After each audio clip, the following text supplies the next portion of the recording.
Hello and welcome to the standoff here with Brad and Richie. And look, I've had to stop the show because Brad's just been talking too much about his virtual zoo, and I just can't cope with it. So let's put that to one side.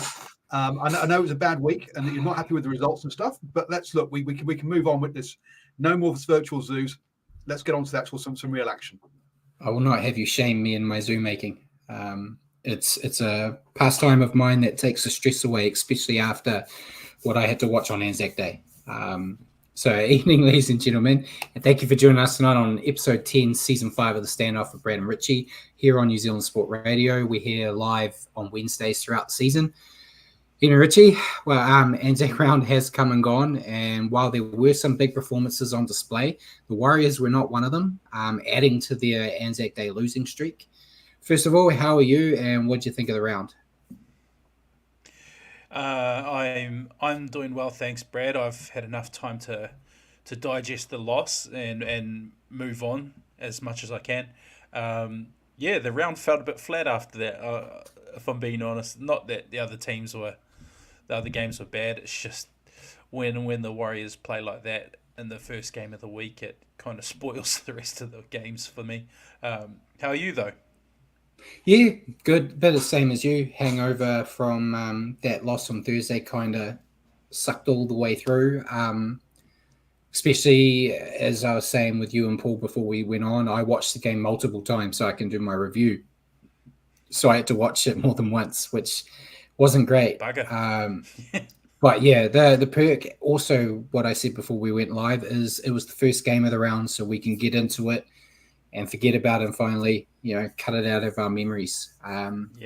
So yeah, while we're here live on Wednesday evenings at 8 p.m, you can also catch our show at your convenience on iHeartRadio and Spotify. Just remember to search for New Zealand Sport Radio.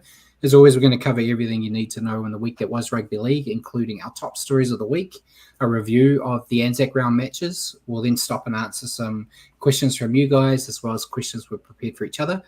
We'll then preview round 9 and discuss who we're picking, and then we'll end the night with a quick recap of Super League.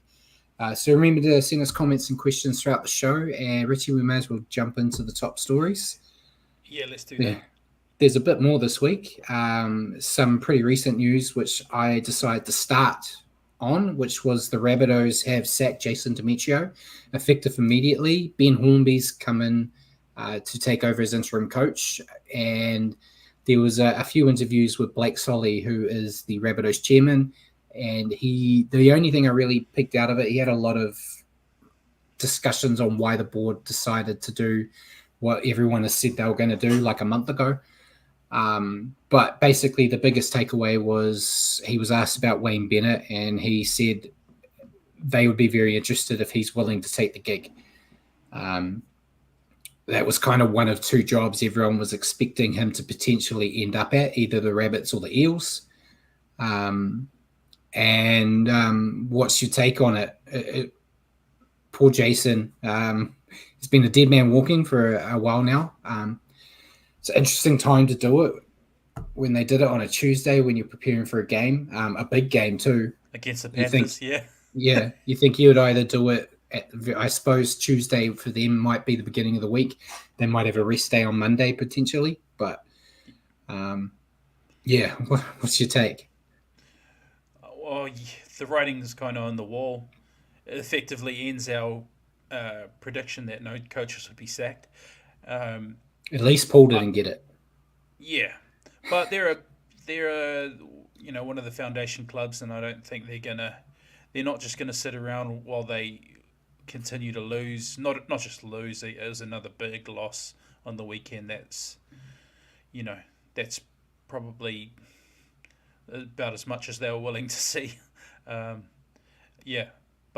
I feel for him because it's a tough job following up from Wayne Bennett, and they were going really well last year up until about Magic Round, and then I don't know what happened post then, but something changed and they've pretty much been garbage since then. So, but I feel for him. It's not nice to get publicly dragged and then fired. Yeah, it's you're never wishing firing on anyone. So it's disappointing to see him, but they had to do something, and sacking the coach is always the easiest thing to change. Excuse me. So yeah, what that means for the rest of the year, I'm not sure. I guess I feel like it was a very long shot of them making finals with how they've been playing, regardless of if they change the coach or not. So you might have to just put a line through them, and they're just basically playing for spots for whoever the new coach will be, I guess. What's your take, Paul? I was wondering, as a incoming coach, though, do you want to take over the Rabbitohs mid-season, or do you want to, or would you rather have a pre-season where you can actually get them on playing your way, rather than trying to instill a new system potentially mid-season with a team where you've got no kind of prep time, you're just straight into games? Yeah, if they do go with Bennett, he will get the preseason because he's still obviously coaching the Dolphins. Hornby's their assistant, so I assume there's not going to be a dramatic switch in style, potentially. So you reckon Hornby will see it through to the end of the year and they'll get the new guy in? Yeah. It'll be what we call the Warriors game plan, because the Warriors are usually the ones that are doing this. Where you sack the coach, scramble and trying to find one, and in the meantime, some poor guy that's already involved has to take it. I never in a million years, though, would have predicted that Wayne Bennett would leave the Rabbits, hand it to the new coach, give him the praise, and then be the one potentially taking his job again. So they also do say never go back, because you never go back. It's never as good as the first time. So I think actually maybe going back for Wayne Bennett's not a good idea. In some Bennett ways. loves going back. Bennett's done it before. Yeah, he's got history.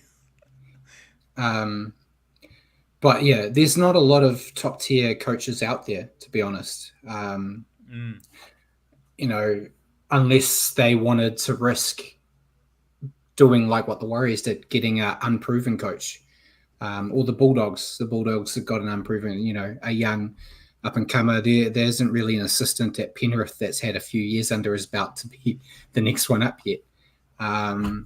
So it's going to be interesting. I think if Bennett wants to do it, he will be the coach. I think it's as simple as that. They're not going to say no. Jacko said Riles from the Storm. Yeah, Riles is a potential. He was talked out a lot about the Dragons job, so he might see that. And it's, despite how they're playing, it's a hell of a roster to go in and be able to play with. So yeah, it'll be interesting. Time will tell. I did see a comment earlier. It wasn't on my news story, but we may as well talk about it, Richie. It was from Simon saying about 360 was filmed outside of a restaurant this week. So Paul Kent, big fan of this show, and constant advocate for players behaving off the field, was filmed getting into a scuffle while intoxicated and got thrown into a tree. And he's apparently in hospital at the moment with broken ribs and a collapsed lung from the incident. He's been stood down. It's a second one and second issue in a couple of months, really. It's longer than that. It feels like a couple of months because it feels like he just got back from the last one. I know it's one of those tough ones when you're a journalist on the forefront of criticizing players for the off-field dramas when you seem to be doing a lot of it yourself as well. Do you think this is the end for Kenty, or do you see him coming back? It's tough to come back from this time, I think. He's made a living getting into players. Anybody who puts a foot wrong, that's he's lived for that moment. But yeah, he's got a couple of pretty big scars to his name now. I don't know how he comes back from it, or even if he does, what credibility does he have anymore to sit there on that panel and do what they do, and they tend to get into people get into players and organisations who aren't doing too flash. So, yeah, I don't know. What do you reckon? They look after him. I reckon we'll see him back. Don't know how quick. A bit like what Simon said. We said probably not now, but we'll probably come back in a couple of years' time. They unfortunately, the show he's on and his articles, the ones I've read, it's all not clickbait. He's such a cliche term now. It's very he likes to say things that he knows will get a rise out of people.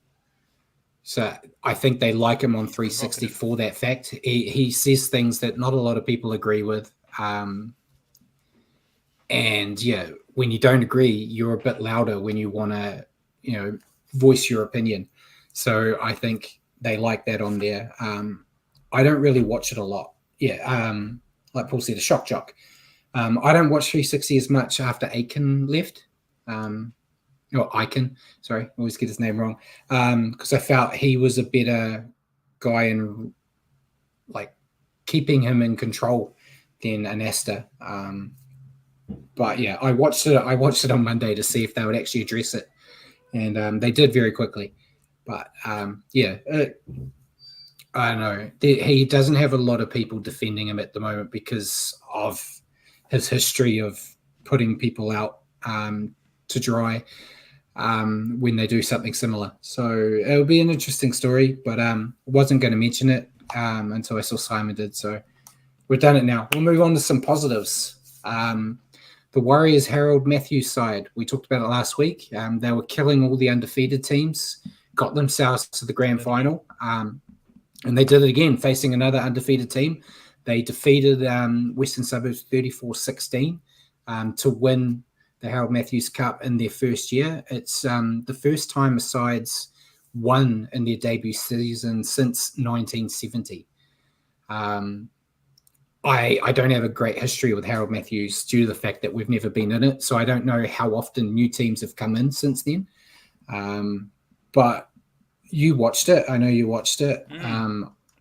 I watched a bit of it as well. Yep. Very impressive. Very happy to see it happen, and it's another positive for the Warriors growing, as we talked last week. But what's your take on what you watched? Oh, I thought it was fantastic. The boys went down early. Didn't let it discourage them, and then they came storming back and just kept piling on the points. I didn't expect us to do it in a canter like that, but I thought they were really good, and it's a buzz to see our uniform lifting a trophy. I got that same buzz when the under 20s Toyota Cup boys used to do it every year, and then you sort of think one day surely the top grade side's going to do it, but it's good for the club. Obviously we won't retain everybody, but and not everyone will kick on to be first graders, but it's definitely a step in the right direction for our club having these pathways and pathway sides performing well. Yeah, and I saw Jacko said it's a big positive for the club, but our under-20s used to beat most as well, so time will tell. Yeah, a big thing I actually noticed, and I could tell by some of the comments I saw on social media from people, more Australians, that obviously didn't watch the game because they were talking about this is what happens with all the young Warriors teams because the kids are so much bigger than the younger Australians. But if you watch that Harold Matt's team, there's not a whole lot of giants in there. There's quite a mix of size. So there's a bit more talent involved as opposed to just having, 17, under 17s that look like they're in their 20s running around. So yeah, it's more of a bad take of remembering like those under 20s teams where the Warriors kids were giants compared to some of those Australians. It's not like that anymore. But not everyone's going to become a superstar. Not everyone's going to stay a Warrior. That's just part and parcel of professional football. Some of those kids will get picked. The biggest positive I want to take out of it is TJ Ashford, the coach. He, young Kiwi, he's one they can actually grow to potentially, hopefully, get to higher honors in the coaching roles in the future. I know him a little bit. We've played together back in the day. He probably wouldn't remember me if I hit him with a car, but it's good to see.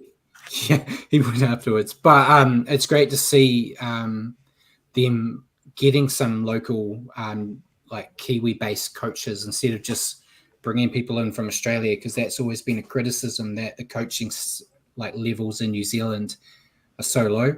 Getting young guys like TJ in where they can really learn from guys like Webster, I think is great for that development. We've already seen it this year with Slade Griffin as well. Just a point about the you're saying that no one's entered it and won it the same year since the 70s, I think you said 1970s. Yeah. Well, back in the 70s it was an under 14s competition. In 86 it changed to an under 15s competition. Then it changed to an under 16s competition in 97, and it kept it that way. Then it dropped back to under 15s in 2003, back to under 16s up until COVID. So the last season of that was 2019. So it's the under 17 side of it is relatively recent, but it's gone through lots of different formats. So I think comparing it, saying something hasn't happened since the 1970s when it was a totally different competition and has been several times. Don't take this from us, Paul. Don't take this from us. Jeez. We're about to talk about a Warriors loss on Anzac Day and you're trying to kick us down again. Well, Graham Ellerslie, we'll move on to the next bit. Graham Ellerslie came out for his apology tour that he does every week, and he confirmed that Tommy Turbo was offside for the tackle which got Will Penasini sin-binned. He has defended the bunkers process, saying they couldn't intervene in live play, despite doing that in a few other games that week. However, the call of sin-bin could have been challenged for Turbo being offside. So, it's I don't know how you get out of that one to say they could have challenged it when the sin-bin happened, saying like, can you go back? I don't think the captain's challenge, I don't think they would have let them. I know he's saying that they could, but I think if Gutho and that said that to the ref, I think he would say, no, that's too far back, mate. But I don't know. Yeah. What do you reckon? There was a lot of calls, I think, that the refs missed or messed up in Anzac ground.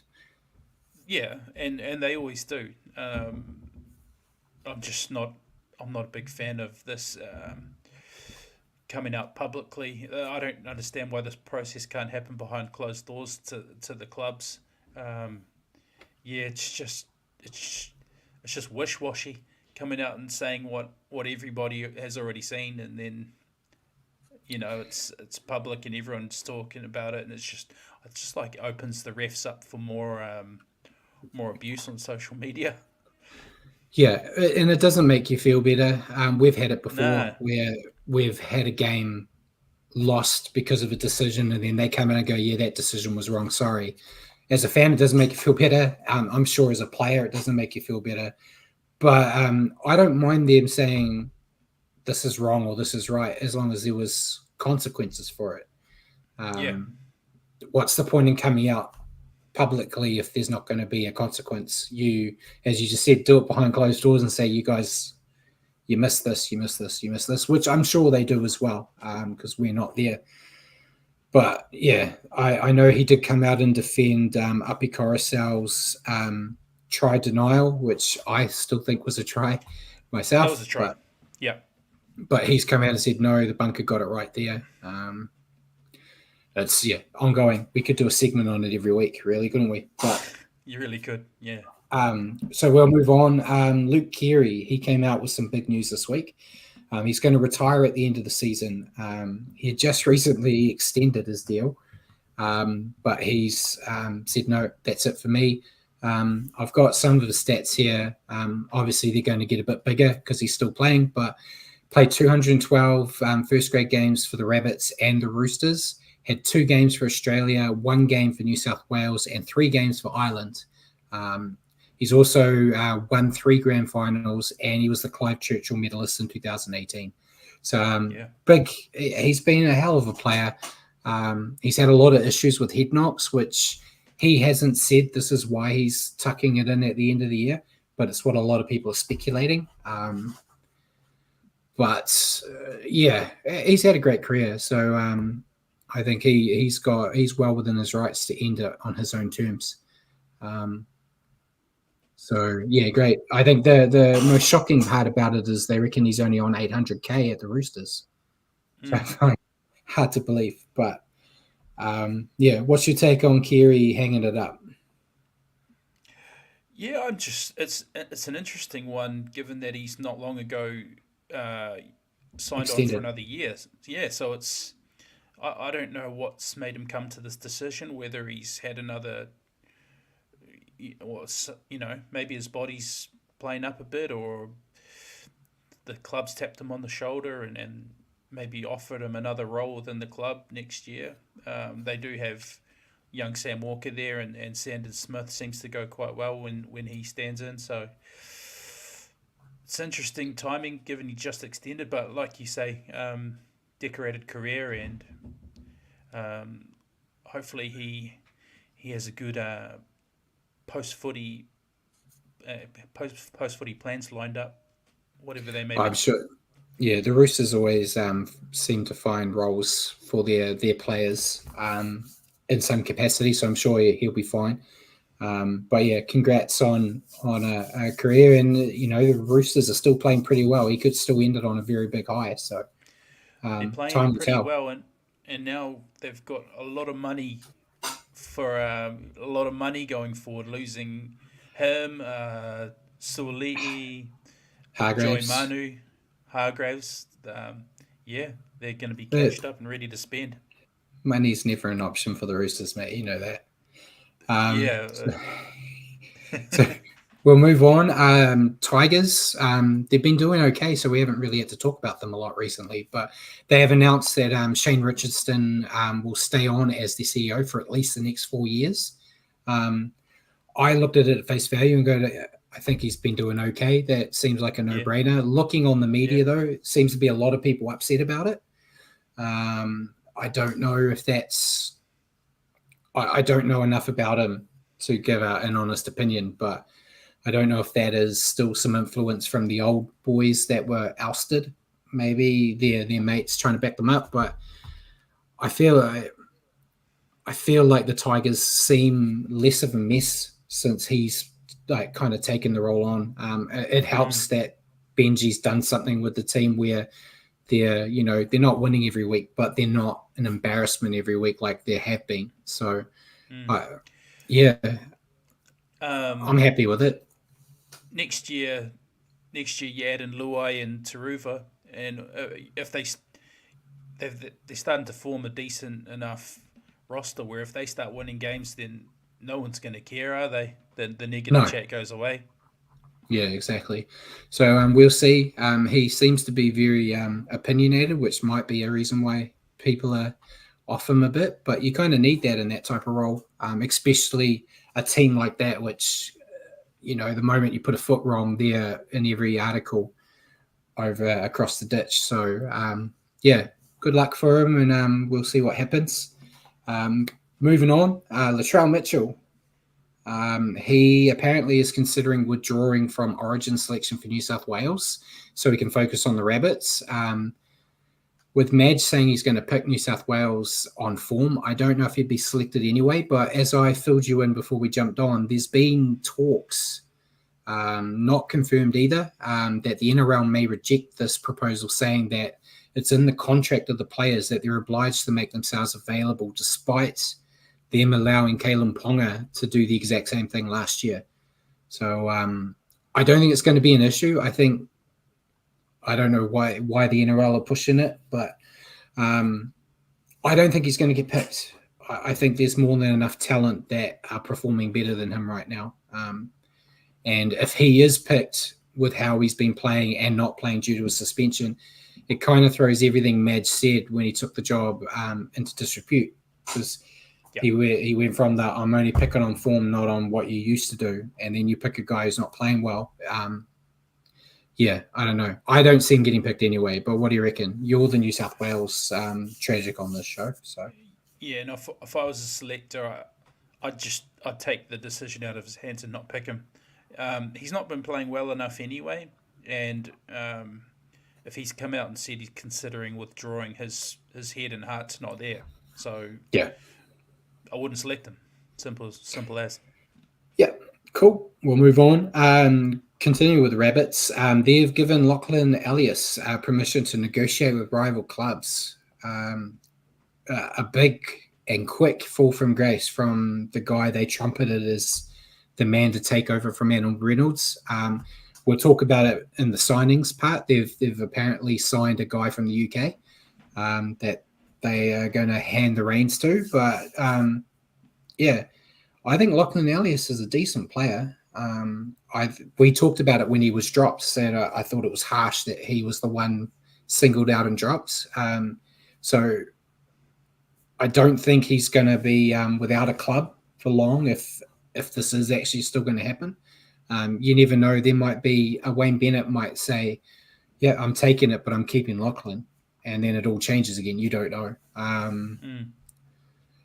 But yeah, what's your take on poor old Lachlan sitting at home with that broken leg and now told he can leave? Again, like Dimitri, I feel for him. I feel like he's been a bit of a scapegoat for their poor form. There's been a lot of people in that team not performing over the past year. But Lachlan seems like the guy that seems to get dropped, even if he's not going terribly. He's been one of the guys who's been dropped and chopped and changed. So I feel for him. I'm not sure where he'll end up. I think there's a couple of other clubs that need halfbacks. Probably the Raiders need a halfback like now. With Fogarty gone. The Dogs still don't really have any specialist halves. Jacko's mentioned that there's rumours Dogs are interested, which would make sense. Wow. They don't have a specialist. The Titans, you got Kieran Foran, isn't going to be forever. There's enough teams that would pick him up. Harbs with first grade experience aren't easy to come by. So he's still very young too, so he's got time on his side, which makes me feel for him even more. But yeah, I'm sure he'll find somewhere to go. But doing this when someone's on injury leave that's a tough time to be doing it. I mean, the injury is already mentally a hard thing to come back from, and then to go, oh, sorry, mate, you're not going to job, go away. And that's really, doesn't show much compassion by the Rabbitohs at all. Yeah, and it's an interesting decision to do when you've just sacked a coach and you don't know who the new coach is going to be, what their game plan is going to be. That's more of a decision if, say, we've been talking about if Wayne Bennett came in and said Lachlan Elias isn't going to fit with what I have envisioned, he can go elsewhere. But yeah, you don't know. It's a weird decision to do on a player option when you don't know who's going to be taking over yet. So time will tell. They're not getting a lot of wins, that club right now, are they? No. So we'll move on. That was all the news. You got more to add? Oh. No. If that's the end of the news, I'm cutting you off, man. I'm looking at the time. No more marathons signings last week. Yeah. Signings. We've got quite a few, actually. So you already mentioned it, but Taruva from the Panthers is signed to join the Tigers on a 3-year deal from next year. Think it's a great buy for them. He's been playing really well this year. And as you said, the Tigers are slowly building a team. I think the biggest thing they've got to focus on is making sure Stefano doesn't leave.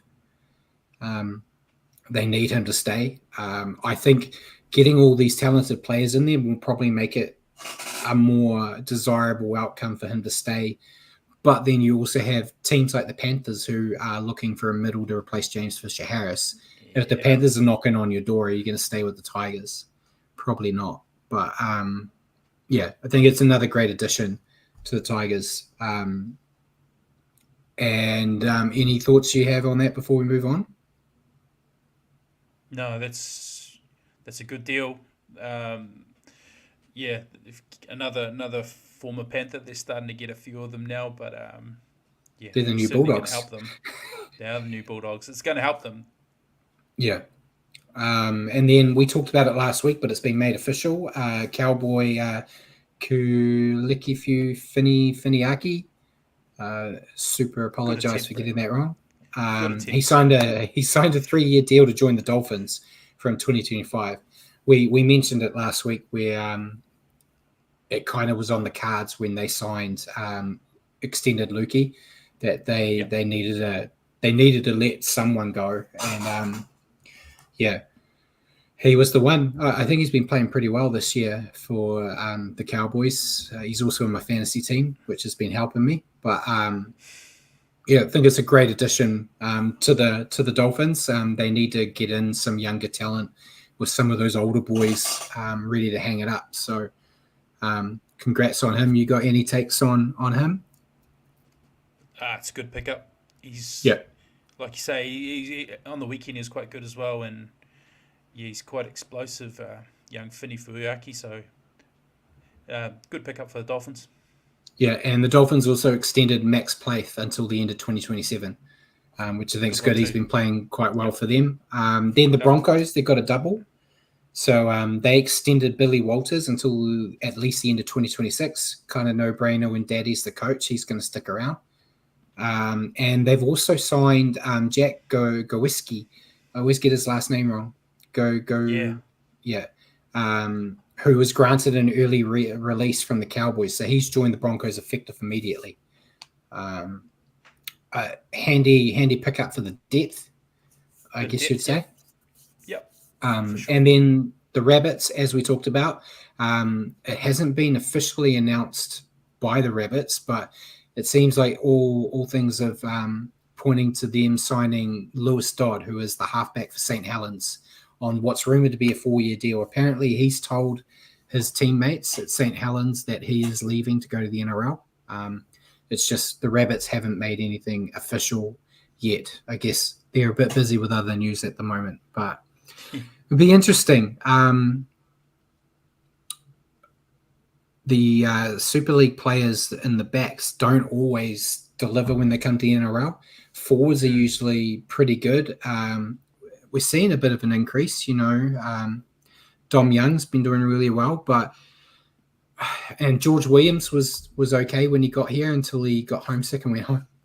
But Gareth Widdop was another good one. Gareth Widdop, yeah. So he's been good for St. Helens, so he should hit the ground running, you would think, especially with that team he's got around him. And yeah, Jacko said being suspicious, Dodd signing his Bennett's fingerprints all over it. Yeah, that definitely feels like a Bennett signing, especially with his knowledge of the English boys. So yeah, that if you want to put the tinfoil hat on, that is something you could do. But yeah, good luck to him when he gets here.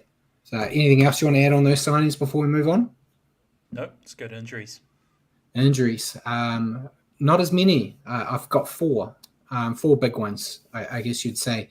Michael Jennings from the Roosters, he injured his tricep, and he was going for scans. I haven't seen an update yet. There probably is one, but they reckon at worst he could miss a few months, which is a big loss for him and for the Roosters, but I'm sure they'll cover it. What do you reckon? Yeah, if it is severe and he misses a few months, do you reckon that might be time to hang him up? Or potentially, yeah, I'd say so. But what was his contract? Was it just this year? I think it was just this year anyway. Yeah, true to his age and his past discretions, I think he was on probably going to be a year-by-year basis type of guy. Yeah. But yeah, and then hopefully he can come back. He's been playing pretty good. Yeah. Melbourne Storm's Jonah Pizzette ruptured his ACL in reserve grade and will miss the rest of the season after he has surgery this week. Did you see the footage? No good. Yeah, not good. It didn't look pretty. Injury. No, it didn't. And He's a good young talent too. So again, I hope he bounces back well from that. It's a long one, recovering from that injury. So yeah, wish him all the best. And then Tom Chester from the Cowboys is going to miss at least 4 weeks after tearing his hamstring. And Clint Gutherson's going to be out for about 5 weeks after having a minor operation on his knee. That's not good. That's not good for the Eels. Not good for the Eels. Tom Chester, he's been playing all right, but it's not as big of a loss in terms of, a Gutho and whatnot. But it's his injury has also let Vallejo, former Warrior, get his first game for the Cowboys this week. Yeah. That's interesting. Yeah. So anything else you want to add on that? I see John is ready for Naughty Boy Corner. No, let's head there then. There's not that many, to be honest. I don't know why you're so excited about it. Tane Milne has got 2 matches for a grade 3 dangerous contact. Should have been more. Should have been more. Olakauatu has got 2 matches for a grade 2 dangerous throw. But then the big story is Dale Cherry Evans had a grade 2 dangerous throw as well. He went to request a downgrade. Apparently he was the happiest man at his court hearing because he's never been to one. And he was successful. So he got it downgraded to only a fine. So he's kept his record intact of never being suspended, which is actually not a bad record. It's a good record. I didn't actually think he had too much. Like, he was just there, maybe a little role in Sean Lane flipping over. But yeah, I think a ended, couple of weeks ended up looking pretty ugly. So yeah, yeah. Oh, I'm trying to find the full sheet to see what he actually got fined. There was a whole lot of fines. He ended up getting a $750 fine. Jump. Yeah, and yeah, Bjorn said, thought with this one with the Manly boys, you would have thought it was a good tackle being the podcast thug. Yeah, well, DCE, I think his tackle was fine. I definitely don't think it was worth time. Olakauatu, I'll give it a bit more. But I guess Mike Acevo as well, he got a $3,000 fine for his bonehead decision, I guess you could say. Well, yeah. That's just... Go back to the 80s and 90s. It's just not those days anymore. We're not in the 80s and 90s anymore, man. I know. That's what I mean. Like, that happened every tackle back in the day. Yeah. I'm not going to say or deny if I had ever done something like that, but it is what it is. Yeah, and there were a few. Yeah. I got 1, 2, 3, 4, 5, 6, 7, 8, 9, 10 fines. Fafita got $1,800 for his one against the Warriors, and Tyrell Sloan got $2,000 all up. So yeah, they're more happy. They're more happy with dishing out fines than big suspensions. So there wasn't anything there that I would get irate about in terms of the bans. I'm not upset that DCE got off. I know it helps being DCE, and the fact that he's never had a suspension probably helped in his favor. So that's it. Do we really want to get into this now? Do we want to go into round 8, or should we just end the show, mate? End the show. End the show. So before we get into the results, though, look, I can't remember if we were talking about this on screen or whether it was off air, on air or off air.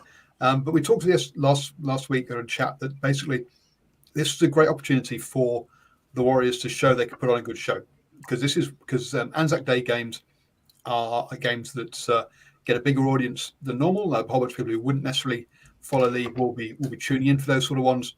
The Warriors have been putting on having a good atmosphere at home, putting on a good show at home. So, Brad, you were there. Richie, you were watching on TV.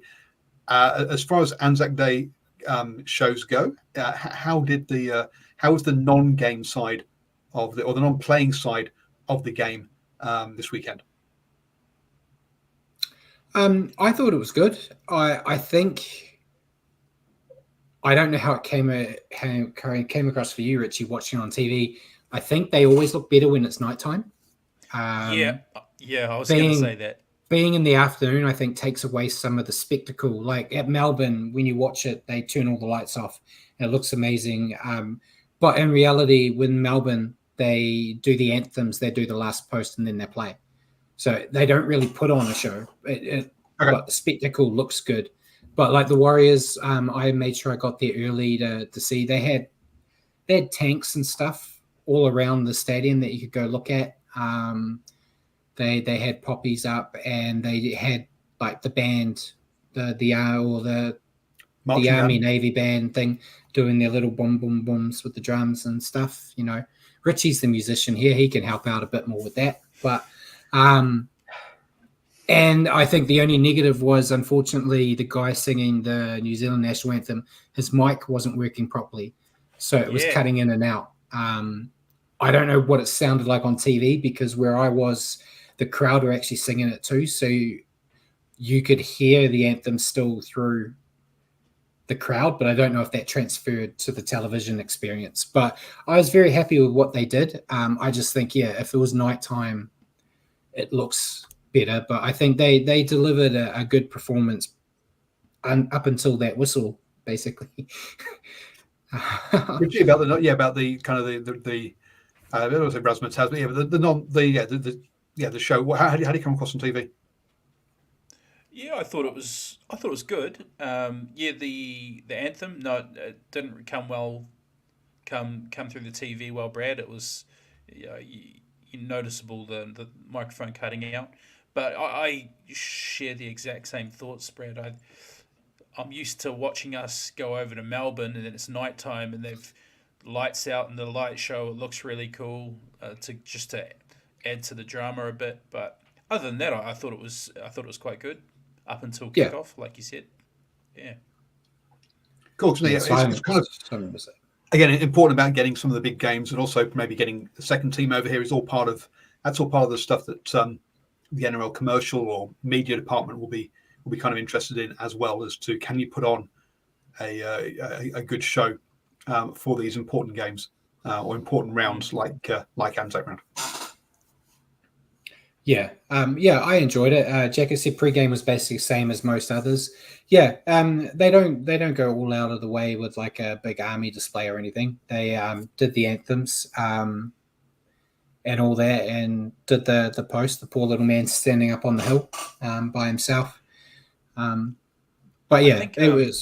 enjoyed it up until the game started. Yeah, so. I think if you weren't a Warriors supporter and it was from a neutral point of view, that was probably the only competitive game on Anzac Day. So for a contest, it was probably one of the better games, just because of the contest and how tight it was.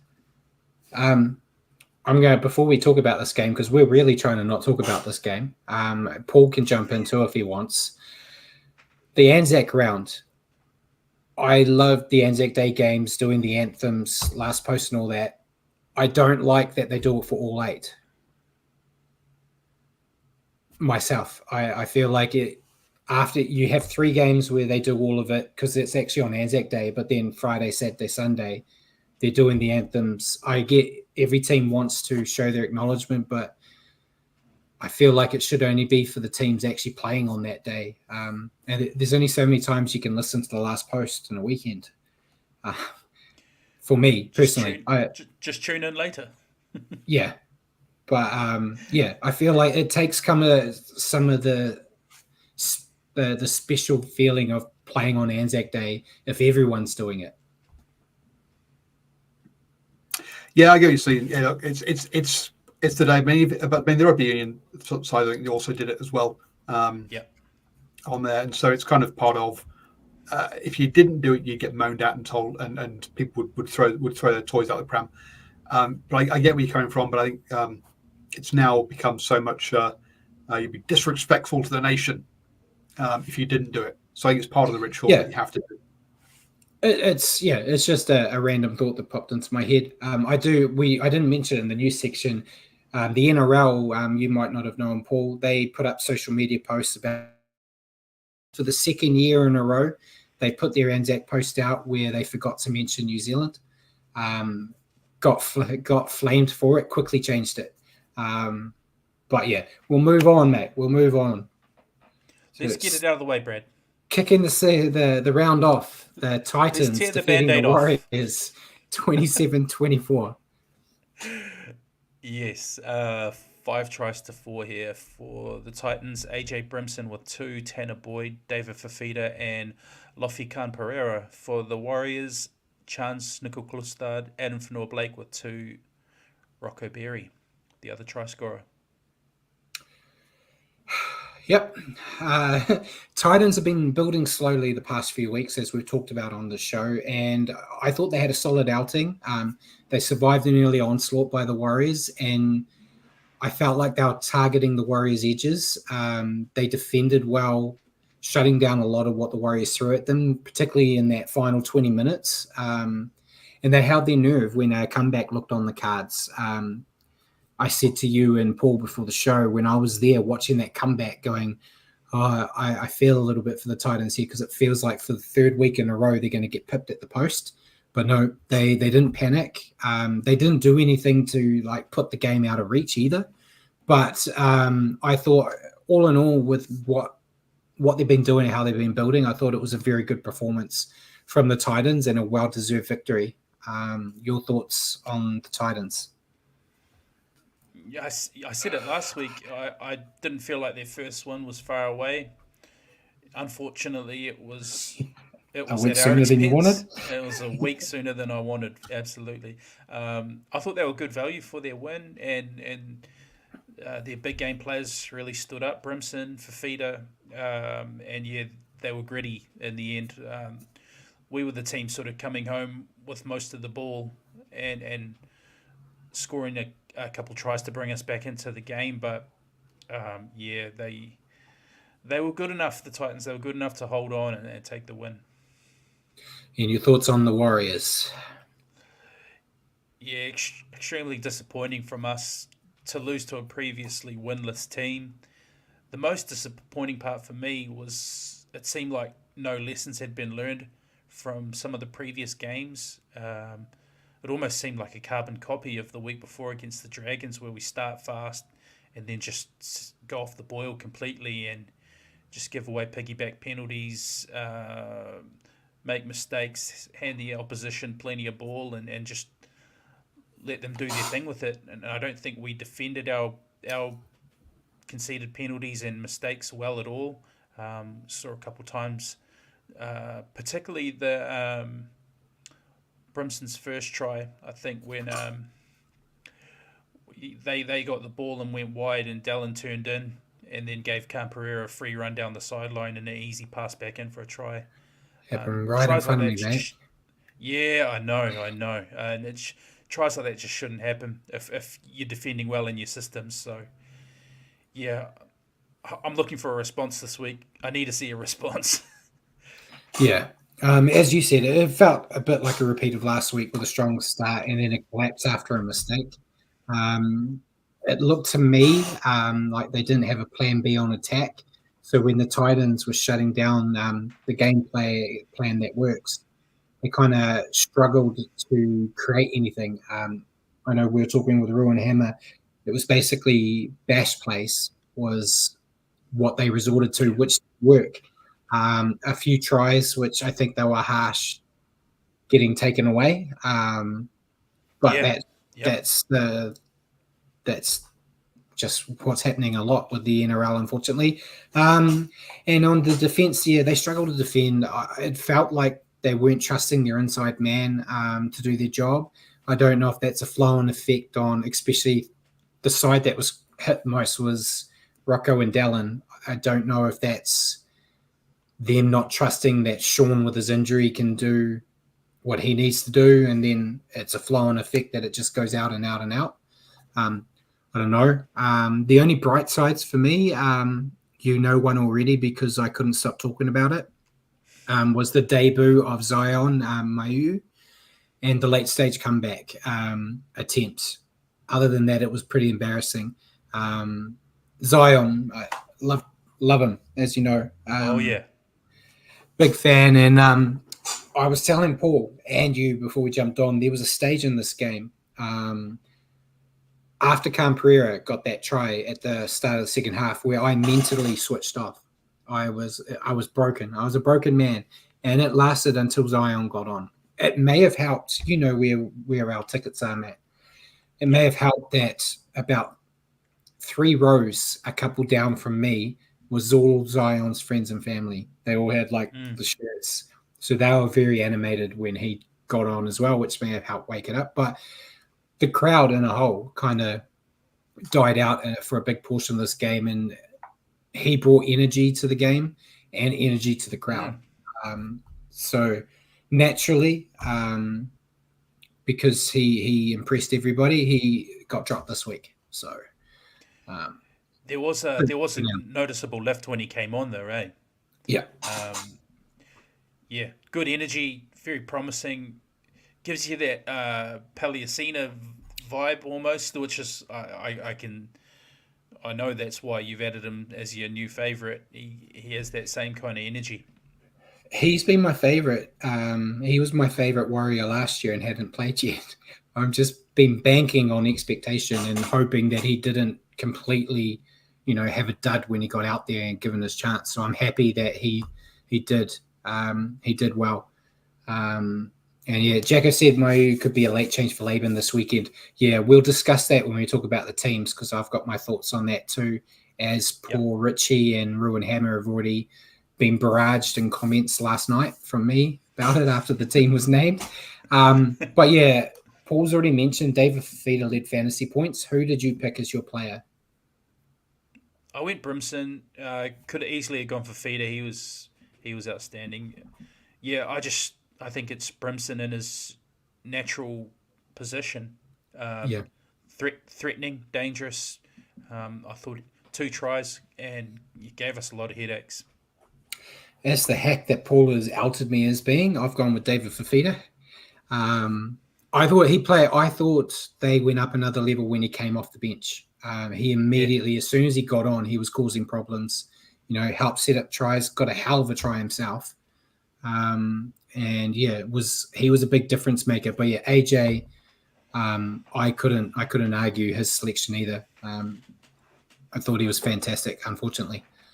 So yeah, let's stick a fork in that one and never speak of it again. So we'll move on to the next game on Anzac Day. The Roosters making a little bit of my day back, defeating the Dragons 60-18. Bear with me, guys. This is going to be a workout. 10 tries for the Roosters. I had to change the view on the website so I could fit everybody in for you. Yeah. There's a lot of them. Dom Young, Angus Crichton, Joey Manu has 2, Sam Walker, Nat Butcher, Luke Carey, Nat Butcher had a second, and Suoli'i, and 3 tries for the Dragons, Jaden Saw, Jack DeBellin, Tom Eisenhuth. I don't actually have a lot to say about the Roosters, which is kind of a thing when it's so one-sided, but it was a dominant performance from them. 5 tries in each half. Hard to fault anything they did, really. The forwards bullied the Dragons and the backs ran with intent. I thought it was a serious statement game for their premiership hopes. I know it was against the Dragons, right? But, against the Dragons, that's what you want to do. It's the same Dragons that towed us up a week before. So yeah. Your thoughts on the Roosters? Yeah, I thought it was a cracking performance from the Roosters. I don't remember seeing them click this well in some time. It's hard to pick standouts as everybody seemed to bring their A game.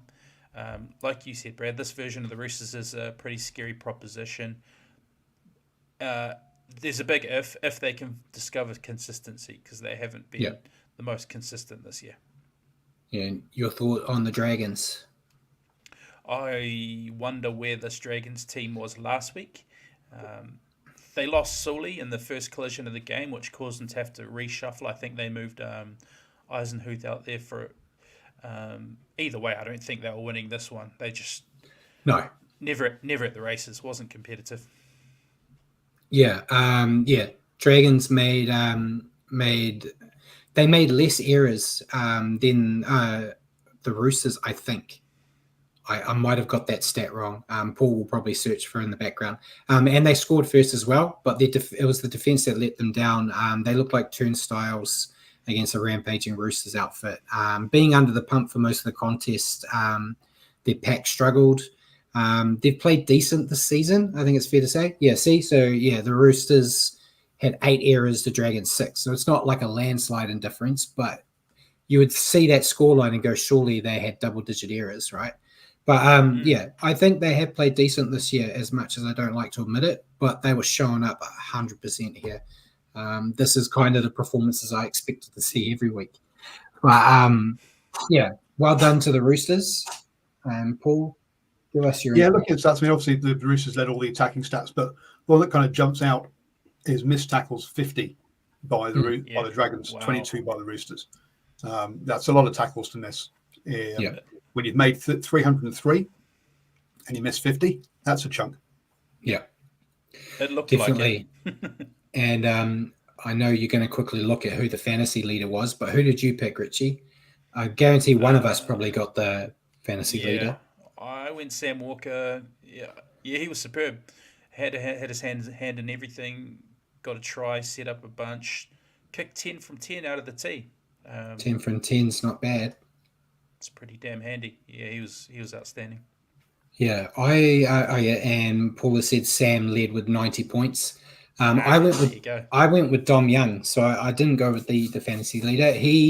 I think he ran for the most meters. He had 222. He had 3 line breaks, scored a nice try, and he's really finding his groove after that poor injury at the start of the year. So I thought it was very good for Dom Young, so I've gone with him.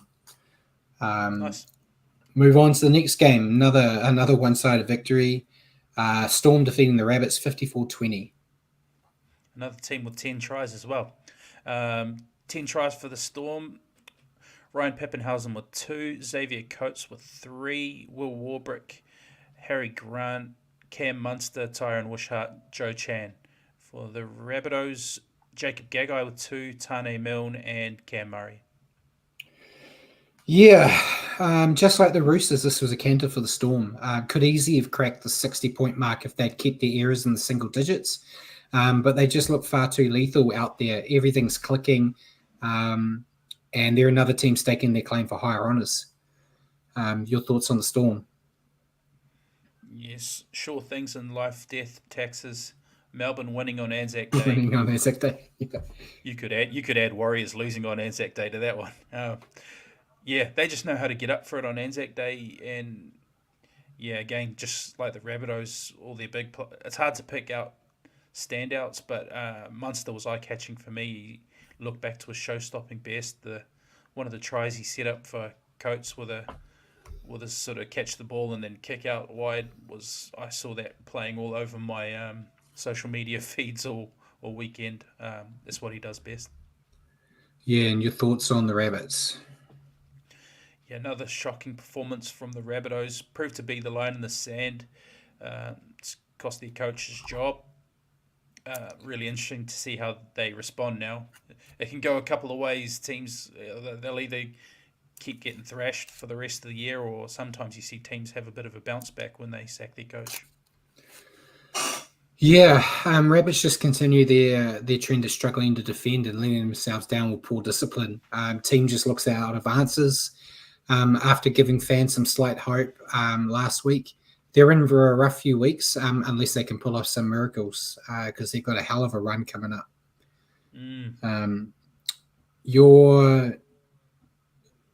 Your player? Yeah, I already mentioned him, Munster. That's the best he's looked all year since coming back from injury. So, worrying signs for us New South Wales supporters. Yeah, and Paul has said that Munster led fantasy with 91, and I went with Munster too. He had 4 try assists and was just one of his better games he's played in some time. So yeah, very well deserved there.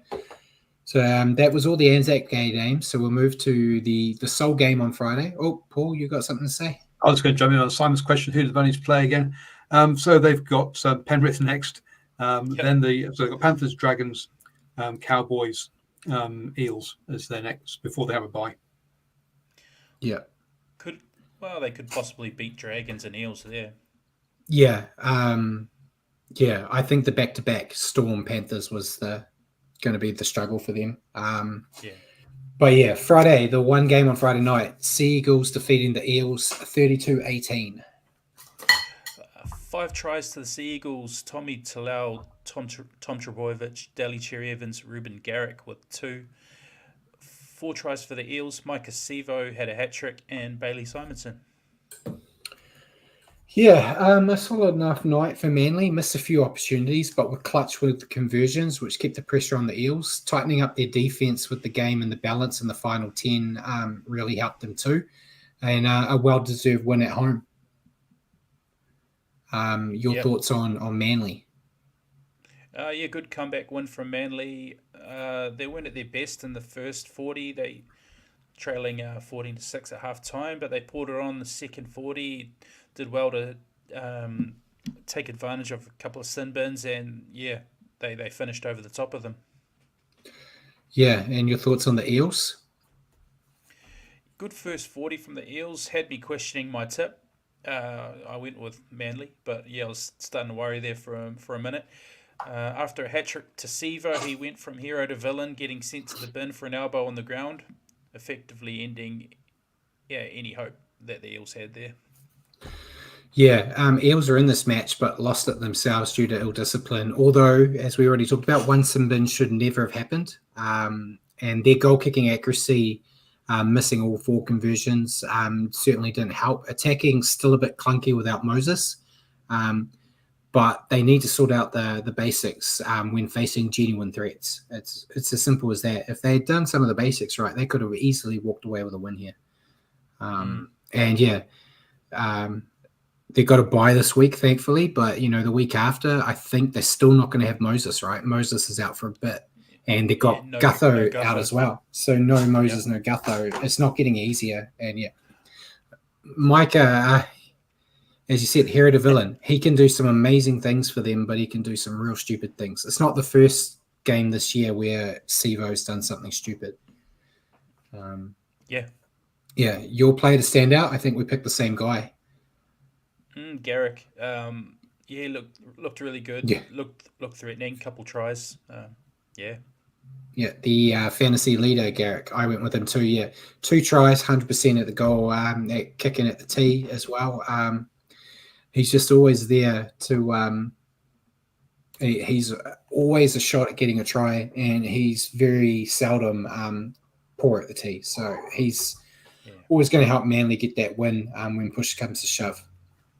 First game, he took Sevo's elbow well too. Put on a really good victim face he put on. He did, and the first game on Saturday, we had the Broncos defeating the Tigers 34-10. 6 tries to 2 in this one. Dean Mariner, Jock Madden, Reece Walsh. Jock Madden again, Reece Walsh again, and Payne Haas. They were the Broncos try scorers. For the Tigers, Charlie Staines got both of their tries. Yeah, I thought it was a strong performance from Brisbane here with several of their stars shining. A big effort from their pack with the welcome return of Payne Haas, and Madden and Walsh kept the Tigers guessing whenever they had the ball in hand. Wasn't a blowaway win like we saw from many teams this week, but it was convincing nonetheless. I think it was more than good enough. What's your take on the Bronx? Yeah, good win. They just counterpunched so well.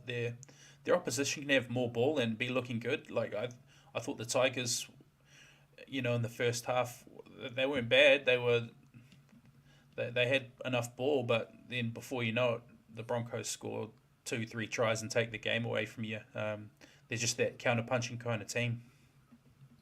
Yeah, and your take on the Tigers? Like I said, I didn't think they were that bad to be 16-0 down at half-time. I just put it down to brilliant moments from the Broncos. They can produce those moments of X factor with Walsh, etc. Yeah, they didn't give up. They ended up scoring the last 2 tries through Charlie Staines. They were looking like they might be in line for another one before a hobbling Adam Reynolds pulled off an intercept. I don't know. He could barely walk at that point, but Yeah, Yeah. at least the Tigers showed a bit of fight and got the last 2 tries. Yeah, and Paul's mentioned there was a lot of errors in this game. It was 13 all in errors. That's been a trend with the Broncos. They've been making a lot of errors every week, but it's when things stick, they just, every pass they drop, they make up for with a try later on. As they're like a good counter punching boxer, basically. Mm. But yeah, for the Tigers, I thought it was a valiant effort from the Tigers. They never gave up trying, but they were just outmatched by Brisbane. Some nice tries by Staines at the end, and I thought they were hard done by with Appy's disallowed try. But overall, I thought they played well, but they're just not at the Broncos level. Before we move to our player that stand out, what do you think of Paul Samfianu's Simbining? It was deserved, but it was just it was such an inexperienced play. That's perfectly put, Brad. I just think it's inexperience. I don't know if he thought that it was caught in the field of play and he was trying to run it back. But when you watch it back and he's clearly caught it in the end goal and he's trying to run for a quick tap, the ref just sees that as a professional foul straight away. So it was. I think they give that a sin bin 10 times out of 10. So it's it's a well-deserved sin bin, but it wasn't like we saw with Munster a few weeks ago where he was doing it on purpose. It looked like a legitimate, I'm trying to help my team out by getting this good tackle on. I felt for him. It was horrible. But yeah, your player to stand out, Paul's mentioned Reece Walsh led fantasy points. Yep. But who'd you pick? I didn't want to pick somebody cramping up and crying about it like a baby. So I went Kerrigan because he's a pretty safe bet stats-wise. He always works hard. But obviously, there are a couple of pretty boy crybabies out there that went pretty well as well. I went with Reece Walsh. He was cramping, but man, when you're running around like he is, of course you're going to cramp. I was cramping just watching him. Yeah, but that's his secret way of getting a rest. I think he expects that when he does that, the whole game will stop and wait for him.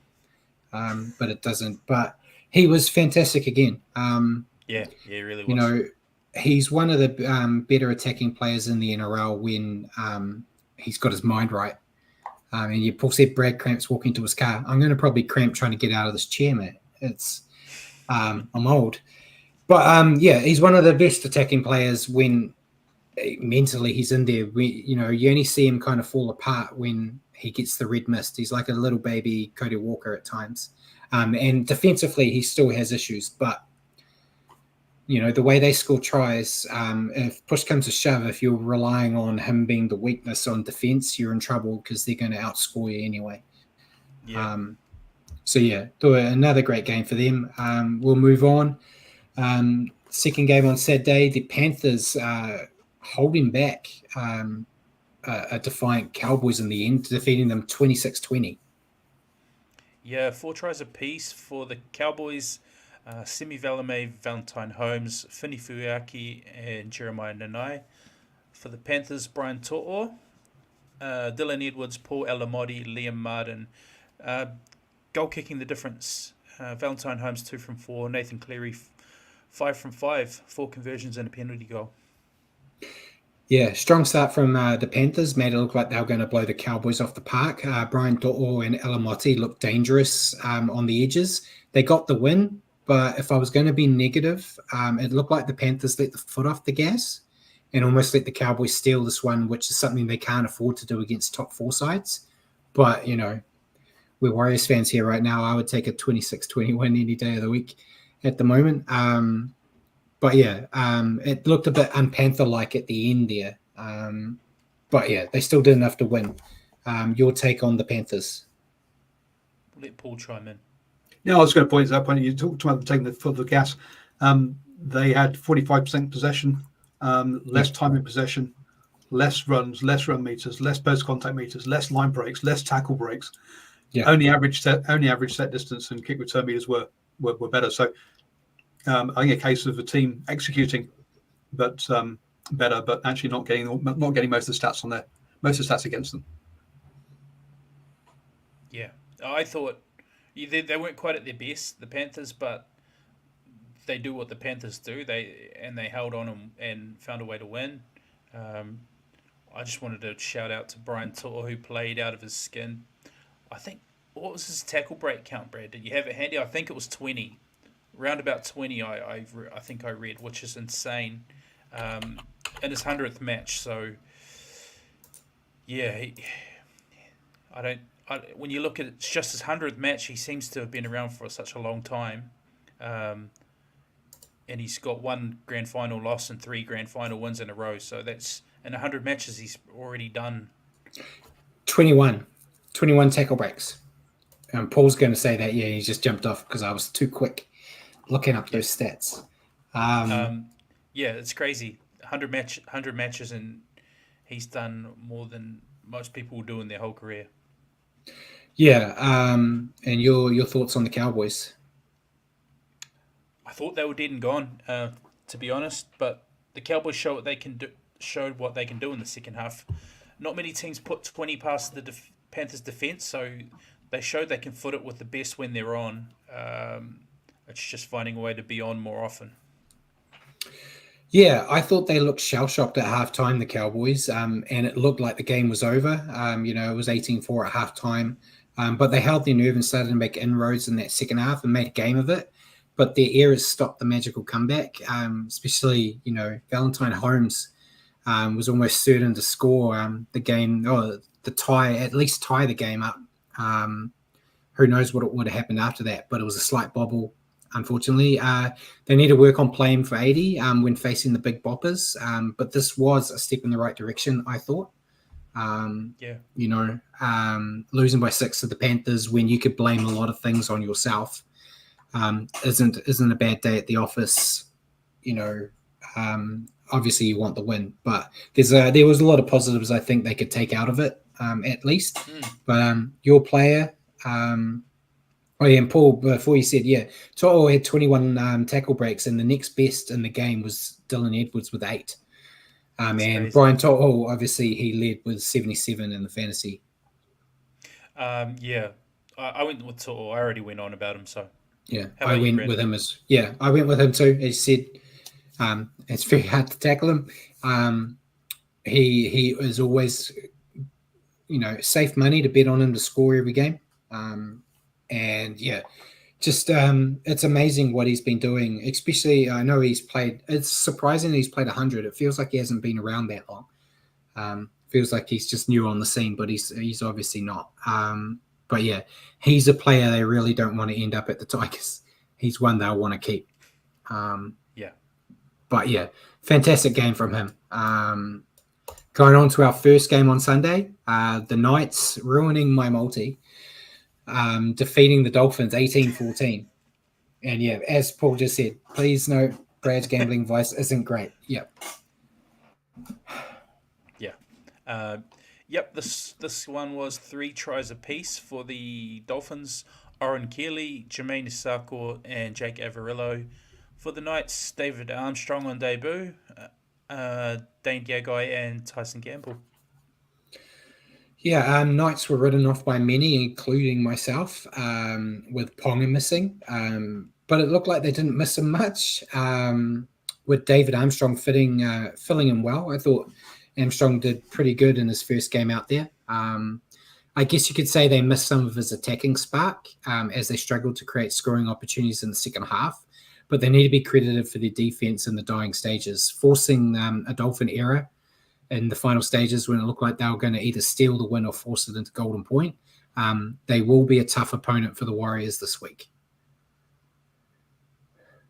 Everyone's a tough opponent for us at the moment. I thought it was a gritty win from the Knights away from home without their marquee man. I'd written them off, like you said. I think without Ponga, they simplified their game a bit and just went after it, which seemed to do the trick for them here. Just played direct and simplified, but it seemed to work for them. Yeah, and your thoughts on the Dolphins? This is kind of where I expected the Dolphins to be, missing a couple of their big name players. They fooled me last week, but yeah, not terrible, but definitely missing key personnel this week. They, I think you'll point out, Brad, they probably weren't far off. A couple of things gone their way, they probably could have stole this one, but yeah, not a good game to drop at home against the weekend Knights team. No, the Dolphins just started too slow and made too many errors. I think they had 15 errors put against their name. They did put on a great comeback attempt, but it was too little, too late. A good clash that they would have got smashed in last year, to be frank. So there is some improvement, but still a lot of work to do if they want to be taken seriously as a playoff contender. We talked about it before the show, there was a try they scored, which was disallowed. And then if you looked at like the reverse camera angle, you saw the ball got planted. So they're a bit hard done by there, but, Isako missing 2 conversions. It's probably more of a thing there. So I'm not taking off the Knights. I think they surprised me and they played well here. Jacko said Armstrong looked good at fullback. Great morale boosting win. They'll be hard to beat this weekend. Yeah, I think I mentioned it a few times last year when Ponga was hurt. And I said I felt the Knights played better without him. They obviously don't, because you saw what happened when he came back in that run they did. But I think it's what you said. They simplify their game plan without him. I think when he's there, it's a bit more of like the Sean Johnson effect, I'll say, where there's times when the Warriors will just go, Sean, you do it. You sort it out. You get us to win. I think the Knights can be guilty of that too, where they're like, Ponga's here, he'll sort everything. Without him there, they've got to go, shit, we've actually got to play as a team. And so they could Bjorn. But yeah, very, very good. Your player to stand out. Yeah, I went David Armstrong, actually. Purely for the fact that, I wrote them off without Ponga. But I thought he's really good. I didn't actually know much about him. But I thought he did an admirable job standing in. And obviously they picked up the win, so they didn't miss Ponga too much. Yeah, I don't know who the fantasy leader was, but I went with Bradman Best. I'm a big fan of him. I thought he was dangerous whenever he had the ball. He's the biggest threat this week when the Warriors face them, in my eyes. But yeah, and Dane Gagai led for the Knights. It helped with him getting a try and doing all the kicks. But yeah, I thought Bradman Best was a monster out there too. So well done, Knights. Move on to the last game. Sharks defeating the Raiders 40-0. Sorry, Simon. This wouldn't have been great viewing, mate. 7-0. Cam McGuinness, Tommy Hazelton loves a try. Sione Katoa, Britton Nakora, Nico Hines, Sione Katoa got another one. Jesse Ramian. No tries for the Raiders. Sharks looked unstoppable here. They attacked at will and put enough defensive pressure on the Raiders to stop any attacking attempts. Nico's clicking really well at the moment. It was Sione Katoa's best game in some time, and perhaps they may be the real deal this year, after all my talk about them being flat track bullies. What was it, last year or the year before you were quite high on them? Yeah, I get my years wrong. Wasn't it? It was last year. You do. Your thoughts on the Sharks? Yeah, I thought they were incredible. Completely dominated the Raiders in Canberra, which very seldom happens. I think I saw something about it being only the third time the Raiders have been held scoreless at home. I could be wrong. But yeah, a couple games more like this, and it might be time to start taking them very seriously. Yeah, and your take on the Raiders? I almost called them the Rabbits. The Rabbits. I thought the Raiders would struggle without Jamal Fogarty. They don't really have a proper backup 7, but they just seem to go to water, which is most unlike Canberra at home. They're normally a dogged team that even if they lose, they put up a fight. I just hope they can get it together again, as they looked promising to start the season up until now. Yeah, the Raiders look shocking here. They had 12 errors, 64 missed tackles, and it felt like any little chance they got with the ball in hand, they just fluffed it. They struggled to contain the Sharks' attack and looked like they were on the ropes for the entire match. They are a better side than this performance suggests, but they need a massive bounce back this week. And Jacko said Sharkies have a tough run coming, which will tell if they're genuine contenders. Yeah, they do. It's all, I want to see how they go against like your Panthers, your Bronx and that. I think Paul put a comment in that the only team be able to beat them so far this year are the Tigers. It makes our loss to them in round 1 look a little bit better. But I think we picked the same guy, and I know for a fact he is the fantasy leader because I think he got the highest score of the round. Very well deserving too. Who'd you go with? Nico Hines. Got a try, just played the house down, 6 from 7 off the tee. Yeah, superb. Yeah, I went with him too. Yeah, he looked fantastic. He got a hell of an intercept at one point, which I didn't know how we saw that coming, but he was fantastic. Paul hasn't got the fantasy thing here. Oh, there you go. He's just popped it up now. Yeah, 124 points in fantasy, which cost me a match because someone had him in their team as captain. But yeah, fantastic game from him there. It's, I think, like what Jacko said and what you said, it's just about, keeping this kind of momentum moving forward. So that was the Anzac round. I don't know if Paul's got the ladder or the tips first. It's the ladder. Was I top 8 last week or were you, mate? Can you remember? No, you have it this week. All right. I can't so remember. first place not moving were the Sharks at 14. Melbourne haven't moved off second at 14. Penrith have moved up to third on 12. Manly's up to fourth on 11. Broncos are up to fifth on 10. Dolphins went down, also on 10. Roosters came up to seventh on 8 points. And the Bulldogs have gone up into the top 8 on 8 points. And in 9th place, we have the Cowboys. 10th, we have the Raiders. Dragons 11th. Warriors 12th. Knights 13th. Parramatta 14th. Tigers 15th. Gold Coast have moved off the bottom, 16th. And the Rabbitohs Dead last. Yeah, the top 8 teams are getting closer to what I was expecting. Not in the order they're in, obviously, but seeing the likes of Brisbane and that slowly climbing up. And Paul said 1 point separates 7th and 12th. Yeah.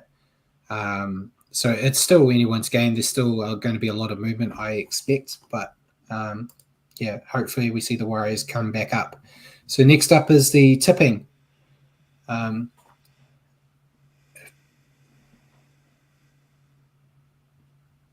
Come on, Paul. You can do it. There we go. It's hard to see for anyone watching, but I can read it out. So there were 1, 2, 3, 4, 5 of us used our joke around. I think I might not tell people when I use it because I feel like that might have helped when I was boasting that I was going to go all the way. I only got 2 wrong there, though, so it helped me out. But Shuddy FC still at the top on 57 points. Rocking Horse Road second on 51. I'm also on 51 at third. ACT Hellcat is down in fourth on 50. Then you're fifth, mate, on 45. And Simon's just behind you on 6 and 44. Tied with Bjorn, who's 7th on 44. We might have to talk to Hammer. Hammer's kind of been falling apart down the bottom there. But, yeah, it's still, I think it's anyone's game between, like, the top 8. Paul said, ACT Hellcat Andrews, his name, burnt his jokers early on. It's a good, get them out of the way. I've used 2 now, so I think I got 1 left. I'm going to wait until I'm actually confident. I haven't got a perfect round yet, though. But I'm getting away from you, mate, which is the main goal. Sorry, have you had a perfect round in the past, 5 years? Yeah, I got a couple of perfect rounds last year. Thank you very much, Paul. We just didn't get the multi because on some of those perfect rounds, Richie didn't agree with me. So, move on. Yeah. That's it there. So we're moving to questions. I saw there was one horrible one from the groups there, Paul. From the audience asking. Can I add a new segment? Richie teaches Brad how to say Samoan names correctly. That'd be useful. I'm up for it if Brad is. I'm always trying to learn. I try. I've actually got a spreadsheet that I got off a guy on Twitter. I can't remember his name, but before the season started, had a breakdown of how to say all the names phonetically to help ignorant white people like myself, which I obviously haven't been doing good enough. I'm trying. Yeah, maybe this will become a Patreon supporter special. Is teaching Brad teaching Brad to speak Samoan? Yes, or just pronounce Samoan. No, it's more the pronouncing. Words. Yeah, that's the only question we had from the live chat. Yeah, so sorry. I'll always aim to get better, guys. Your question to me, mate. We may as well keep kicking me while I'm down. Yeah, okay. What key areas do you think are holding the Warriors back the past month or so? Do you see it as something we can fix and still pose a threat this year? The biggest one right now off the top of my head, it sounds like a cop-out and an excuse, but it's injuries to the middles. I know we praised the depth of the Warriors, but I don't think anyone expected basically all the players in the same position to all go out. So I think when you see some of those guys come back, like we're seeing already with Bunty's back this week, Dylan Walker's back, you see like a Murata and a few of those others come in, that will help. But it's the defense at the moment. There's quite a few people talking about it, but I feel last year the Warriors' goal line defense was so good. You know, there were so many times where they were camped on their try line, giving away repeat set after repeat set, but they were holding teams out. Where at the moment this year, it seems as soon as you get into the red zone of the Warriors, you're going over. So I don't know how you fix it. It's something that you can fix. It's you've played. Defense is so much about attitude and trusting the guys around you to do their job. So it's something you can fix. That's the biggest thing. I know we've talked about the attack being a bit stagnant at times, but I think at the moment when you've got guys like Murata and that out, you know where the ball's going. It's going to Adam or it's going out to Dallin. But if you put Murata out there as well, you know Murata's so good at that line running and he takes defenders off swinging out. So I think like that, if you've got guys like that you know at any time could get an inside ball and go up the middle, that's going to open opportunities out on the edges. So I think a lot of it's just getting bums back on seats. And if Webster wants to do a Zoom with me from time to time to discuss how to use a bench, I could help him out. I think that's his biggest weakness, and I mentioned it a lot last year in my reviews, is I think he struggles to know how to use a bench to its best effect. It feels like I think I was talking with a guy at work today, actually, said it reminds me of when I play rugby league on my PlayStation, where you don't really need to use interchanges. You've played it. You can basically pick your 13 and play the whole 80 without swapping anyone. Bjorn said as well, benches let us down with players out. That also hasn't helped him when the Dragons game, he basically had two players he could use on that bench.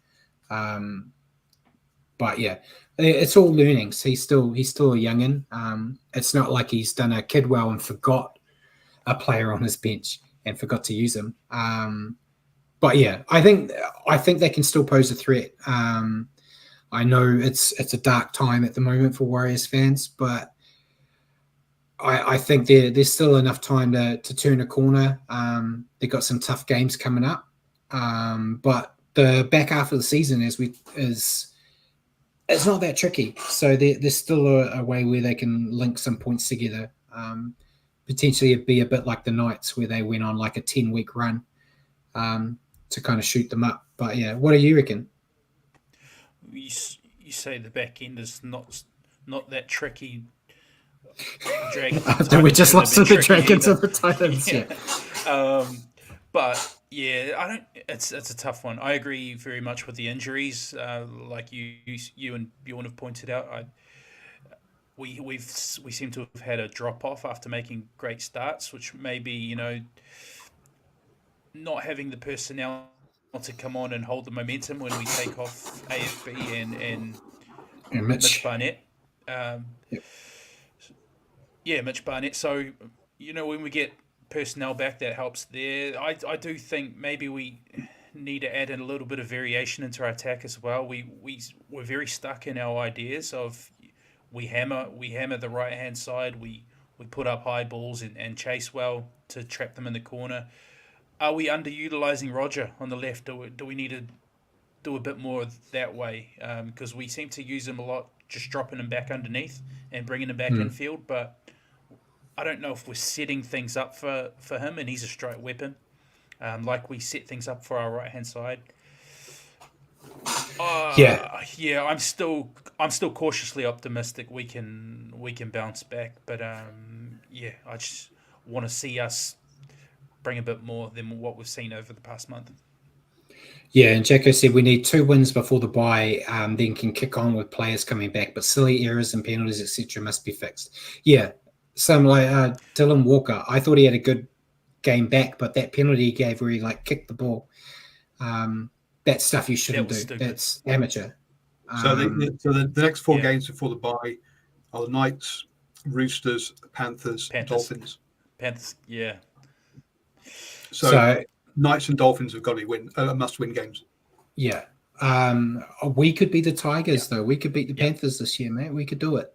It's Magic Round. We'll have more fans at Magic Round supporting them than we would if we were playing at the bottom of the Blue Mountains, So true. We came close against the Storm. Hopefully, it's the perks of being a Warriors optimist. I was dead set against the Warriors at the beginning. I think you're being too negative. You're 1 point off 7th place, right? You one result and suddenly you're in 7th. You're talking about the sort of the Knights going on a run from last year, but even the Tigers down in 15th at the moment on 6 points. They're only 2 points behind the Roosters in 7th. If they go on a run, I know it's very unlikely. Don't get me wrong here, but if they went on a run, they could easily get themselves comfortably in the top 8, being only 2 points. So it's sure it's been 2 losses against teams that you're banking on points for pre-season, but I think I wouldn't be too overly negative about the situation. Yeah, and Jacko said Settle Brad chances of beating Panthers is way out there, bro.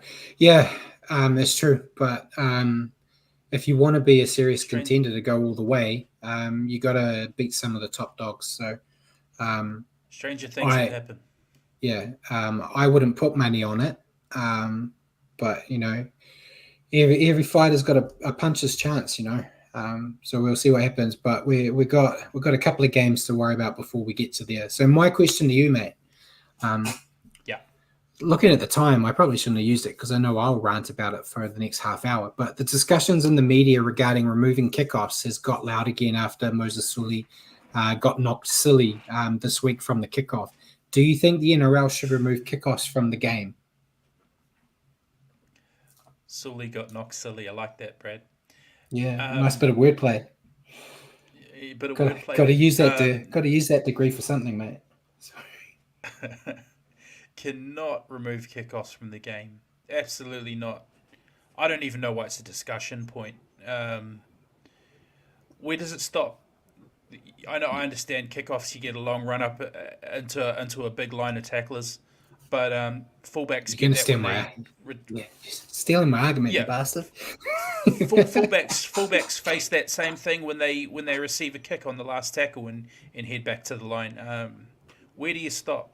It's a contact sport. These guys know what they signed up for. We've got penalties in place for contact to the head already. The kickoff's just so synonymous with the game of rugby league. I can't even remember who it was, watching some panel show talking about, could you imagine State of Origin without the hype and build-up of a kickoff in the first setup? And I think the question also is, how else do you start the game? Whatever situation you start the game in, one person's got the ball and everyone's ready to smack him, right? Doesn't matter what the situation is. So that first setup as you talk about is always going to be one of the hardest ones around on that side of things. Look, the NFL have decided to move the kickoff to shorten up to kind of shorten the run up. And if you are serious about that sort of player welfare sort of thing, then that's the kind of thing you can do, is kind of shorten the run up or shorten the of it, something along the lines of, say, the guy kicks where he normally does, but all the defenders are on the 20-meter line, on the sort of, and then they're not allowed to move until the guy catches the ball, or something like that. Is how you could reduce that kind of distance, the run up. But that's the only thing you can really do. You need some way of starting the game. But then that opens the can of worms, because if you're stuck in your own half and you kick the ball down to their 20 and the fullback, like Richard said, the fullback gets it, they then have to run 20, 30 meters back into a defensive line coming up. Do you say you're not allowed to kick long distance anymore? Where does it go? Because it's effectively... that's in broken field play. And sometimes that chase plays are tired. Sometimes a gap in the line. There's all sorts of things that can happen at that point. But at the very, very, very, very start of the game, no one's out of position. Everyone's in exactly the right place. Everyone's fresh. Everyone's switched on. It's going to be the biggest hit of the game. But there's technically 2 kickoffs in every game, 8 games a week. It's not like we're not even seeing like 3 or 4 people getting knocked out on a kickoff, this season, let alone every week. So I don't think it will happen. And the feedback everyone's getting is often negative. And like you want to see, concentrate on fixing real issues like the bunker decision, fixing other rubbish rules. Yeah. We're talking about this when there were 3 or 4, maybe even 5 tries that should have been tries that the bunker took away in the weekend. That I think is more detrimental to the game. But yeah, we'll move on. That was it. My argument was stolen by Richie anyway. But yeah, we're on the same page, mate. Going into round 9, we'll do the Warriors team. So you want to give me the Warriors lineup that is going to face the Knights this week? You bet.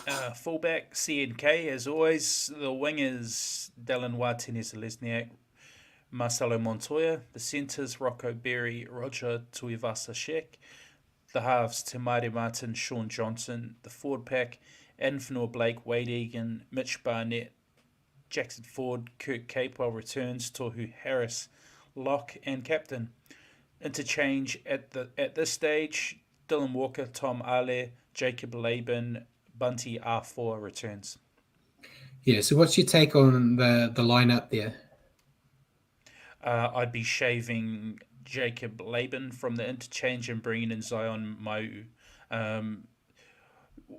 For the reason that our back row is a very high minute back row, pretty much 80 minute back row for the most part. I see Jacob Laban as a back rower. Mind you, we've got Bunty and Tom who cover the props as well, and Dylan Walker comes on in the middle. I just like what Zion brought. I don't know, maybe, yeah.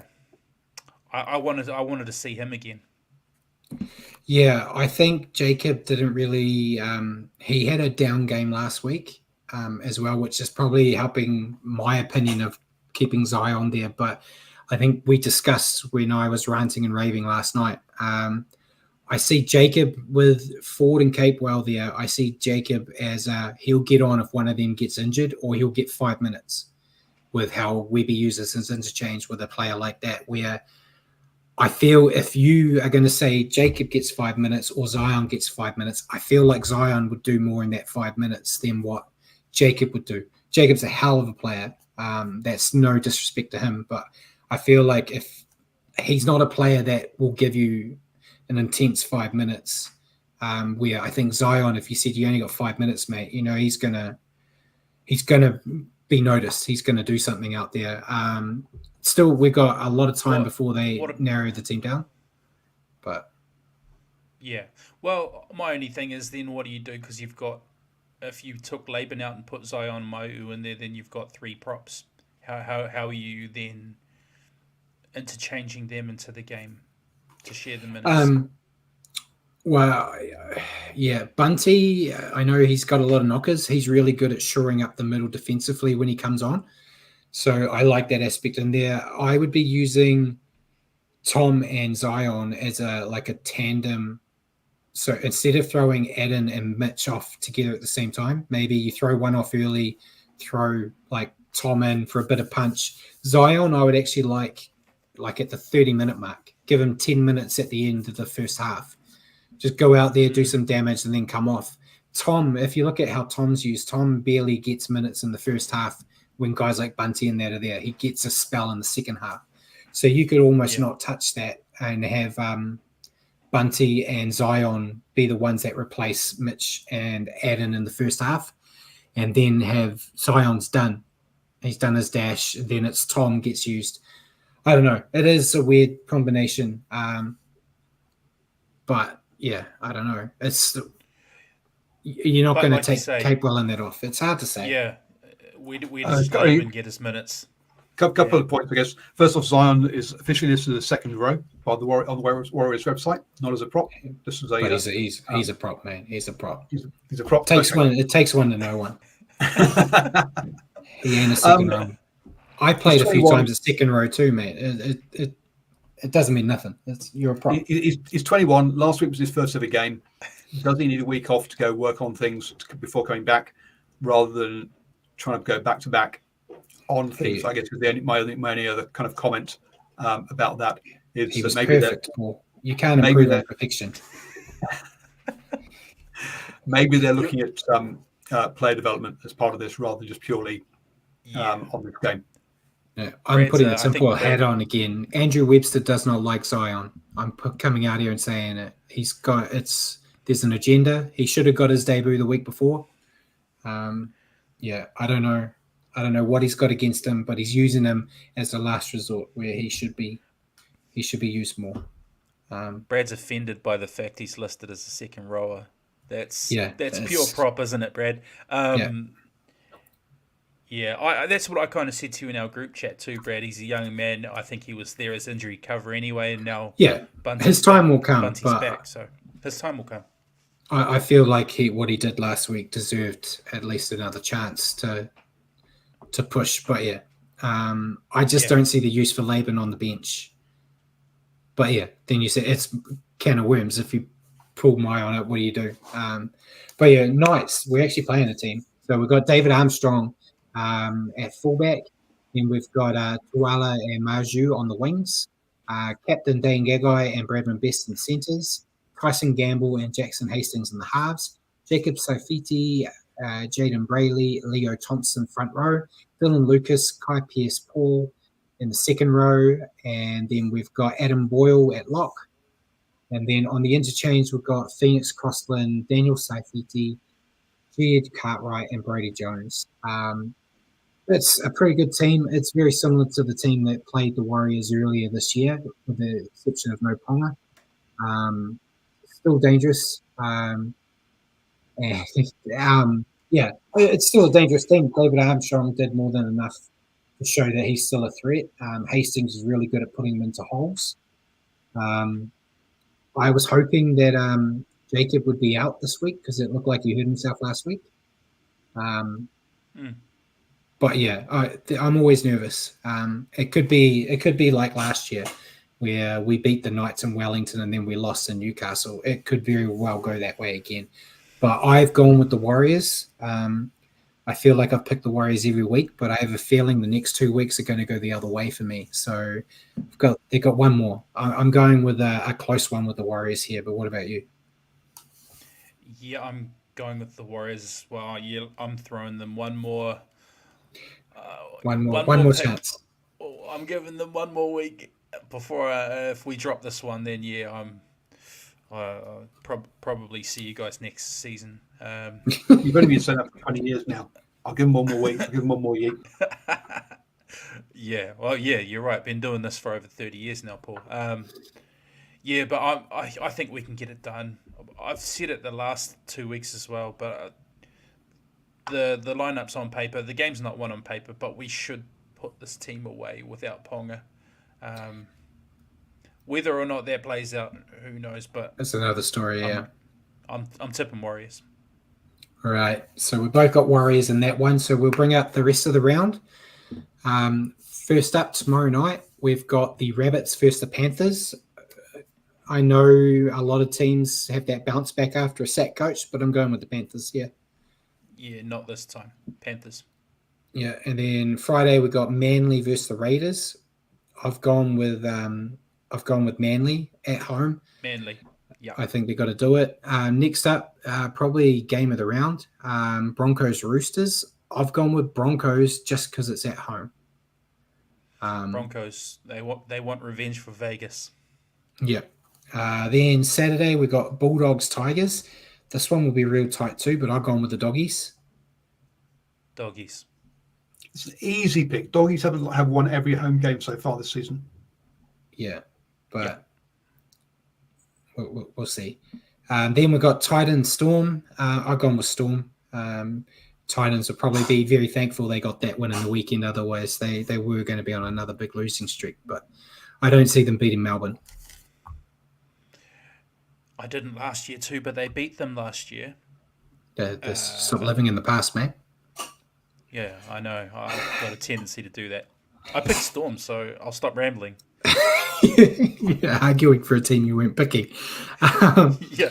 Then final game on Saturday is Cowboys Dolphins. I've gone with Cowboys. It was another flick of the coin one. I've gone with home team. Yeah, Cowboys. Then we got Warriors Knights, which we've already picked the Warriors. And then the last game, we got Sharks Dragons. I'm expecting another blowout. I'm going with the Sharks. Sharks, yeah. Shane Flanagan Cup. Yep. It's the game he really wants to play too. He was talking about it, but I don't think he's walking away with the victory. So I think we agreed on every game, mate. Yeah. Got an 8-game multi if Paul's brave enough. Gotta love those. The 8-game multi is on. $2 being put on for $17.66 return, which, folks, I know Brad was a bit earlier saying this person's guaranteed to try every game, but his gambling tips are not great. So please do not seek. They're not financial advice or savings advice. I put money on Jacob Laban to score last week when I saw him on the left edge, knowing that Sean liked to hit it. And I normally put money on Adam Fanor-Blake. Jacob didn't get a try, and then Adam got 2. So it is what it is. And Bjorn said, do we know what Paul Kent's up to this weekend? I actually got a news break during the show. It sounds like he's actually being charged with a fray. So I don't know what. I guess he's just going to stay at home. He's probably been told to. Yeah, probably recovering. Didn't he get a broke? Wait, he might still be in hospital. Yeah, he still might be in hospital. After losing to a tree.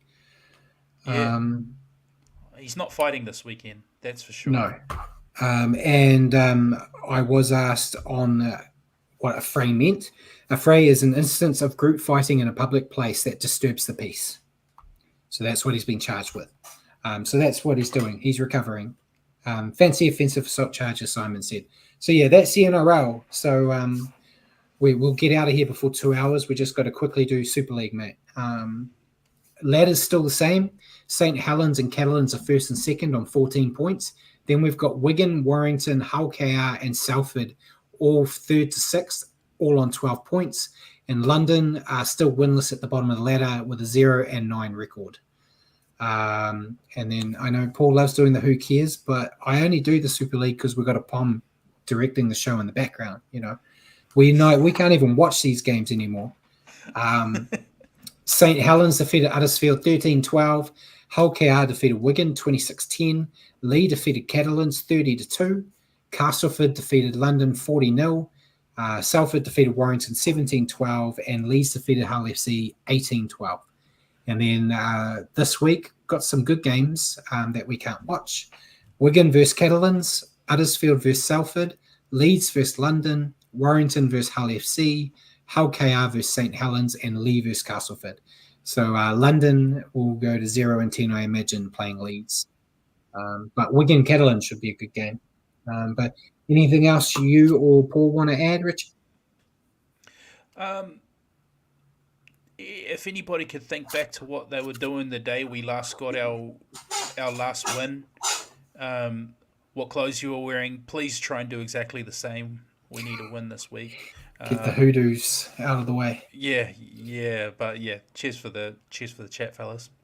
Yeah, and Simon just commented as well before we go. He says he's an idiot who pays for Super League Plus. It's good for the games, but it needs work on the other stuff around it. And uploading games, if you missed them earlier, take nearly a day to watch the replay. Yeah, I haven't stomached the to pay for it yet because we only say the results anyway. We don't really dig deep into it. So I get to see bits and pieces on YouTube. I keep track of Wigan, but yeah, that's it. At an hour 50. Ladies and gentlemen, thank you for tuning in tonight and joining us on the Standoff with Brad and Richie. For your weekly update on rugby league, tune into our show next week at 8 p.m. here on Facebook or YouTube. Just remember to search for New Zealand Sport Radio. Thank you again for joining me, Richie. Cheers, Paul, for your help in the background. And good night, everyone.